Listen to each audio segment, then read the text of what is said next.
Bismillahirrahmanirrahim. Assalamualaikum warahmatullahi wabarakatuh. Pertama-tama, saya ucapkan puji dan syukur kepada Allah Subhanahu wa Ta'ala yang telah memberikan kesempatan kepada saya hari ini, dan semoga kita tetap dilindungi dan diberi keberkahan oleh Allah Subhanahu wa Ta'ala. Salawat serta salam kita panjatkan kepada Nabi besar kita, yaitu Nabi Muhammad SAW. Pada hari ini, saya akan menjelaskan atau mereview buku yang berjudul Sejarah Dakwah. Ini adalah buku yang saya dapatkan, yaitu buku Sejarah Dakwah. Sebelum saya menjelaskan mengenai buku Sejarah Dakwah, saya akan memperkenalkan diri terlebih dahulu. Perkenalkan, nama saya Fani Elvira Oktaviani, NIM 1705061, mahasiswi jurusan Prodi Survei, Pemetaan dan Informasi Geografis di Universitas Pendidikan Indonesia. Pada hari ini saya akan menjelaskan atau mereview buku yang saya dapatkan, yaitu buku Sejarah Dakwah.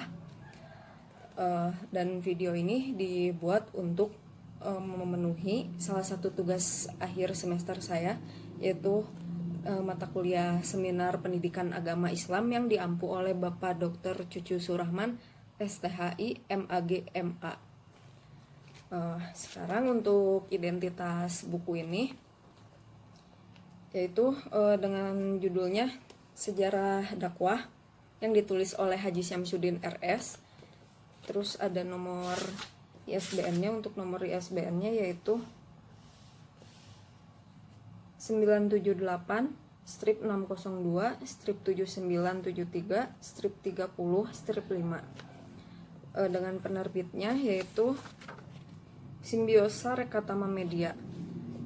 Tahun terbitnya buku ini yaitu pada bulan November tahun 2016. Jumlah halaman yang terdapat dalam buku ini sebanyak 264 halaman. Tidak terlalu tebal juga, tidak terlalu tipis juga. Sekarang mengenai isinya, buku Sejarah Dakwah ini membahas tentang sirah dakwah Rasulullah dan kondisi masyarakat Jazirah Arab, dakwah Islam pada masa Khulafaur Rasyidin, Dinasti Umayyah, Dinasti Abbasiyah, dan sejarah dakwah Islam di Indonesia. Kita sebagai pembaca akan menemukan berbagai aspek dakwah pada masanya, mengungkap siapa pelakunya, terus bagaimana objek dakwah dan kondisi sosialnya, seperti apa materinya, bagaimana metode, strategi, dan taktik dakwah, serta media apa yang digunakan. Terdapat 6 bab dalam buku ini yang masing-masingnya menjelaskan tentang siapa Khulafaur Rasyidin, dakwah Islam pada masa Dinasti Umayyah dan Dinasti Abbasiyah, dan pada bab terakhir menjelaskan mengenai sejarah dakwah Islam di Indonesia dari awal mula masuknya dakwah hingga dakwah Islam di Indonesia pada masa kontemporer. Jadi buku ini tidak hanya membahas tentang sejarah dakwah di Arab saja, tapi membahas tentang sejarah dakwah di Indonesia dari mulai masuknya hingga pada masa sekarang ini. Saya di sini akan menjelaskan sedikit per babnya yang ada dalam buku ini. Pada bab pertama yaitu pendahuluan, memahami sejarah dakwah. Kata sejarah secara harfiah berasal dari bahasa Arab yang artinya pohon. Dalam bahasa Arab, sejarah disebut juga tarik. Mohon maaf apabila salah menyebutnya. Kata tarik dalam bahasa Indonesia artinya waktu atau penanggalan. Dalam bahasa Yunani berasal dari kata historia yang berarti ilmu atau orang pandai, dan dalam bahasa Inggris menjadi history yang berarti masa lalu manusia. Sejarah sering dikaitkan sebagai catatan kisah, peristiwa, catatan ibrahnya, serta saksi atas kejadian yang terjadi. Lalu untuk dakwah berasal dari kata Arab, dari akar kata doa, ya'du, dawatan, yang bermakna seruan, panggilan, undangan, atau doa. Apabila dikaitkan dengan Islam menjadi kegiatan mengajak, menyeru, dan memanggil seorang kepada Islam. Di sini pada bab 2 menjelaskan yang pertama tentang silsilah keluarga Nabi Muhammad yang cukup panjang mungkin untuk dibacakan. Lalu di sini juga membahas masih dalam bab 2 yaitu kondisi masyarakat Arab sebelum adanya dakwah Islam. Lalu di sini juga ada kehidupan sosial masyarakat Arab sebelum adanya dakwah Islam. Di sini saya akan membacakan sedikit penjelasannya. Pada masa sebelum munculnya dakwah Islam dikenal dengan masa atau zaman jahiliyah atau masa kebodohan. Masa itu disebut demikian karena kondisi politik, sosial, dan agama masyarakat Arab yang sangat buruk. Sebelum munculnya agama Islam, bangsa Arab tidak memiliki nabi yang membimbing mereka, kitab yang diwahyukan, ideologi keagamaan yang jelas, dan pemikiran bagi sistem pemerintahan serta kehidupan moral dan keturunan. Kehidupan agama juga kehidupan politik berada pada tingkat yang benar-benar primitif. Pada bab ketiga, yaitu menjelaskan tentang dakwah Islam pada masa Khulafaur Rasyidin. Di sini saya akan menjelaskan siapa itu Khulafaur Rasyidin. Khulafaur Rasyidin adalah para penerus dan pemegang kepemimpinan umat sekaligus pimpinan dakwah Islam sepeninggal Nabi Muhammad. Pada 632 Masehi, gelar yang berarti para penerus teladan tersebut hanya diberikan kepada keempat khalifah, yaitu yakni Abu Bakar As-Siddiq, Umar bin Khattab, Utsman bin Affan, dan Ali bin Abi Thalib, yang memerintah secara berurutan antara 630 sampai 661 Masehi. Lalu pada bab keempat, yaitu membahas tentang dakwah Islam pada masa dinasti Umayyah. Saya akan menjelaskan siapa dinasti Umayyah itu. Umayyah adalah sebuah dinasti yang berkuasa di dunia Islam pada 660 sampai dengan 749 Masehi. Nama Umayyah diambil dari nama Muawiyah, pendiri dinasti Umayyah di Damaskus. Selama dinasti Umayyah berkuasa, tidak kurang dari 13 khalifah telah naik tahta. Walau kualitas dan kuantitas pemerintahan sering dipandang sebagai permulaan timbulnya sistem politik dalam Islam yang tidak selalu identik dengan contoh yang diberikan sebelumnya, baik oleh Nabi maupun Khulafaur Rasyidin.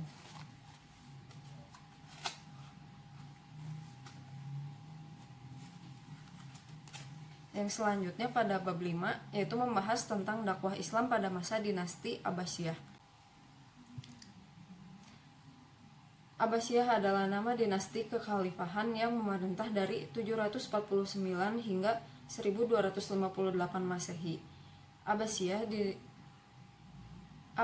dinisbatkan dari nenek moyangnya Al-Abbas bin Abdul Muthalib bin Hashim, paman Rasulullah. Dinasti Abbasiyah didirikan oleh Abdullah Safah bin Muhammad bin Ali bin Abdillah bin Abbas. Dr. Yusuf Al-Isi menyebutkan pada 132 Hijriah pemerintah Bani Umayyah jatuh, lalu keturunan Al-Abbas pun naik untuk menduduki kursi khalifah. Abbasiyah adalah kekhalifahan kedua Islam yang berkuasa di Baghdad, sekarang yaitu ibu kota Irak. Kekhalifahan ini berkembang pesat dan menjadikan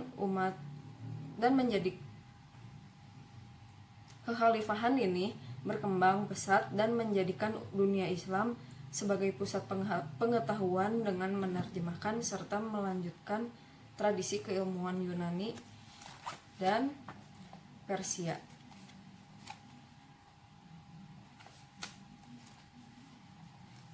Dan yang terakhir yaitu dakwah Islam di Indonesia.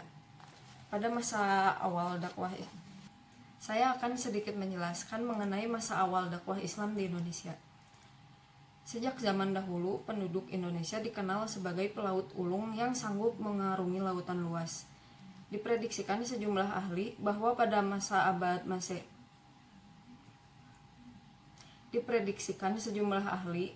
pada awal abad Masehi sudah ada rute-rute pelayaran dan perdagangan antara kepulauan Indonesia dan berbagai daerah di daratan Asia Tenggara.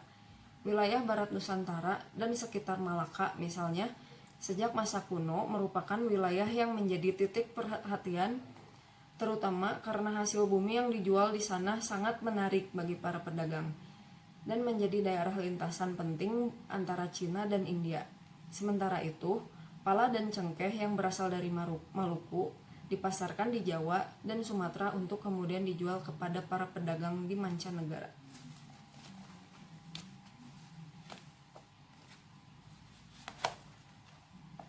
Pedagang-pedagang Muslim asal Arab, Persia, dan India juga ada yang sampai ke Indonesia untuk berdagang sejak abad ke-7. Ketika Islam pertama kali berkembang di Timur Tengah, Malaka pedagang-pedagang Muslim asal Arab, Persia, dan India juga ada yang sampai ke Indonesia untuk berdagang sejak abad ke-7, ketika Islam pertama kali berkembang di Timur Tengah. Malaka, jauh sebelum ditaklukkan Portugal, merupakan pusat utama lalu lintas perdagangan dan pelayaran. Melalui Malaka, hasil hutan dan rempah-rempah dari seluruh pelosok Nusantara dibawa ke Cina dan India, terutama Gujarat yang melakukan hubungan dagang langsung dengan Malaka pada waktu itu. Diprediksikan bahwa sejak 674 Masehi ada sejumlah koloni Arab di barat Laut Sumatera atau Barus, daerah penghasil kapur barus terkenal. Tasih adalah sebutan untuk orang-orang Arab dan Persia yang ketika itu sudah menjadi Muslim.